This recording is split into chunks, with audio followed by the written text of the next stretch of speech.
किसान हल जोतता था, हल जोतते समय जब दोपहर का समय होता था, उसके भोजन का समय होता था, तो खुद खाना बाद में खाता था।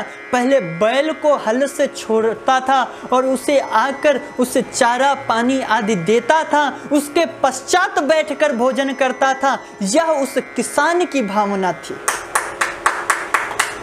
जब वह बैल खेती करते करते बूढ़ा हो जाता था, बूढ़ा होने के बाद वह काम करने लायक नहीं होता था, उस समय वह किसान उसे कत्ल खाने नहीं भेज देता था। उसे जब तक वह जीवित रहता था तब तक वह किसान अपने घर में उसे रखता था, उसकी सेवा करता था। क्यों करता था? कहता था कि इसने पूरे जीवन मेरे लिए इसने मेहनत की, इसकी कमाई हमने खाई है, आज यह वृद्ध हो गया है तो हमारा कर्तव्य बनता है कि इसे परिवार के सदस्य की तरह हम इसकी सेवा करें। और जब वह बैल अंतिम सांस लेता था, मर जाता था, तो उस समय किसान बैठकर रोता था। उस दिन उसके यहाँ भोजन नहीं बनता था, उसके बच्चे आकर रोते थे। यह हमें किसने सिखाया? उस अनपढ़ किसान ने सिखाया कि वह उसके उस बैल के प्रति इतना ईमानदार है जिसने उसके लिए कर्म किया, उसके लिए मेहनत किया। उस बैल के प्रति वह इतना ईमानदार है। अरे डूब मरो वह मॉडर्न जमाने वाले, जो अपने पिता माँ बाप जिसने जन्म दिया उसके लिए आपने आज वृद्धाश्रम के द्वार खोल दिए। और वह किसान जो कि महाराज जिसे आप कहते हो अनपढ़, उसने महाराज उस बैल को भी अपने माँ बाप की तरह पाला, जिसने सिर्फ उसके लिए एक कर्म किया, उसके लिए खेत जोतता था, जिसके लिए वह किसान उसके लिए भोजन की व्यवस्था करता था। परंतु उसके लिए भी उसने जब वृद्ध होने पर उसकी संपूर्ण सेवा की, पूरी उसी तरह सेवा की। और तुम आज मॉडर्न बनकर 2 पैसे क्या कमाने लगे, ऑफिस क्या जाने लगे, आज आपने अपने माँ बाप को घर से निकाल दिया। आज आप खुद को मॉडर्न कहते हो। कुछ अगर आप एकांत में बैठकर सोचो तो आप मॉडर्न नहीं हुए हो, आप अपनी संस्कृति से विलग हो गए हो। वह संस्कृति जो हमें कर्म सिखाती है। कर्म क्यों हमें सिखाती है? क्योंकि हमारे शास्त्र कहता है कि कर्म आपके वश में है, फल ईश्वर के वश में है। इसलिए अगर आप कर्म करते हो तो कर्म आपके वश में है, और जब आप अच्छे कर्म करते हो तो अच्छा फल आपको जरूर प्राप्त होगा। तो इसलिए परीक्षित के मन में आज कलयुग का वास हुआ है, और परीक्षित आज शिकार खेलने के लिए चल दिए। और जैसे शिकार खेलने गए तो देखिए, आज जो परीक्षित कभी हिंसा नहीं करते थे, जिनका स्वरूप यह था कि मैं अहिंसावादी हूँ, जिनके यहाँ एक अगर जीव की भी हत्या होती थी तो परीक्षित को कष्ट होता था, आज कलयुग का वह प्रभाव है कि आज परीक्षित को भी जंगल शिकार खेलने की इच्छा हुई। परीक्षित आज जंगल चले गए और शिकार खेलते खेलते सुदूर जंगल में निकल आए। और जब जंगल में निकल आए तो उन्होंने देखा तो एक ऋषि का आश्रम मिला, उन्हें प्यास लगी और वह जाकर उस ऋषि के यहाँ पहुँच गए। और उन ऋषि के यहाँ पहुँचकर देखा कि समीक मुनि बैठे हुए हैं और वो वहाँ पर तपस्या कर रहे हैं। परीक्षित जी आए, उन्होंने सोचा कहीं यह कोई होगा ढोंगी संत जो कि यहाँ तपस्या में लीन है, उसे पता चला होगा कि महाराज परीक्षित आए हैं तो इसलिए स्वागत सत्कार करना होगा, इसीलिए महाराज आंख बंद करके बैठ गया। तो देखो यहाँ पर गलती कहाँ पर हुई।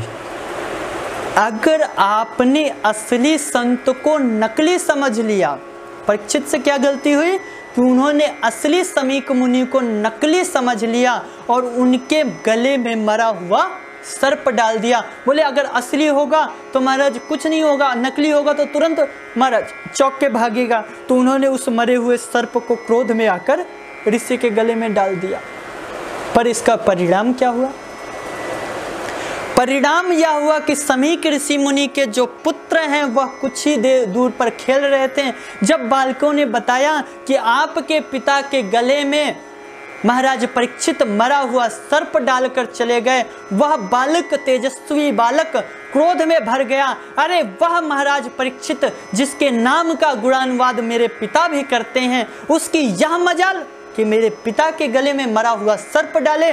मैं उसे श्राप देता हूं कि जिसे इतना अभिमान है वह आज के 7वें दिन उसकी मृत्यु हो जाएगी, और इसी सर्प का जो अग्रज है तक्षक नाम का सर्प के डंस लेने से उसकी मृत्यु हो जाएगी। तो यहां परिणाम क्या हुआ?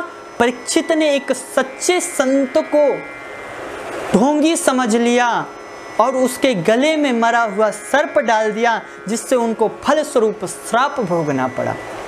और कई बार क्या होता है, हम गलत संत को, नकली संत को असली समझ के उसके चक्कर में फंसकर अपने धर्म से ही विमुख हो जाते हैं।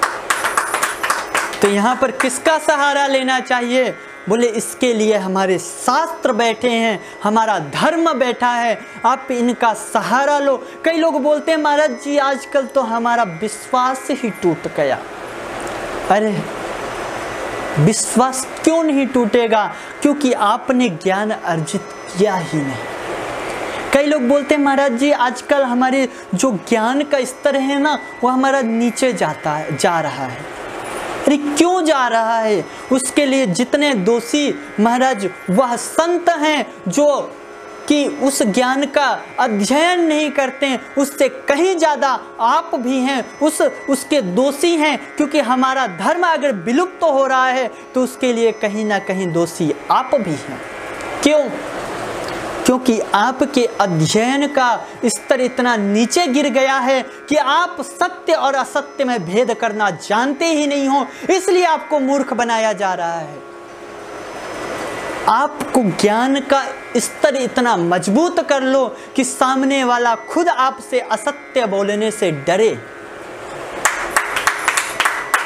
अगर आपने इंग्लिश पढ़ना जरूरी है, आपको हिंदी पढ़ना जरूरी है, तो आप यह भी लागू करो कि आपके घर में 1 घंटे भागवत पढ़ी जाए। आप यह भी लागू करो कि आपके घर में 1 घंटे का गीता का चर्चा भी हो। आप यह भी लागू करो कि आपके घर में आधे घंटे रामायण भी पढ़ी जाए। अरे लागू तो करो। कौन कहता है हमारे बच्चे राम नहीं बन सकते? कौन कहता है हमारे बच्चों में कृष्ण का संस्कार नहीं आ सकता? अरे आप एक कदम तो बढ़ाओ, आप आगे तो बढ़ो, आप कुछ सिखाओ तो सही। लोग कहते हैं बच्चे बिगड़ गए हैं। बच्चे नहीं बिगड़े, आपने खुद ने उन्हें संस्कार नहीं दिया, इसलिए बच्चे बिगड़ गए। अगर आपने संस्कार दिए होते तो वही बच्चे महाराज वह रामकृष्ण क्यों बने? क्योंकि उनके पास कौशल्या जैसी माँ भी थी, उनके पास दशरथ जैसा पिता भी था। आप वह बनकर दिखाओ, आपके घर में सच में राम और लक्ष्मण आएंगे।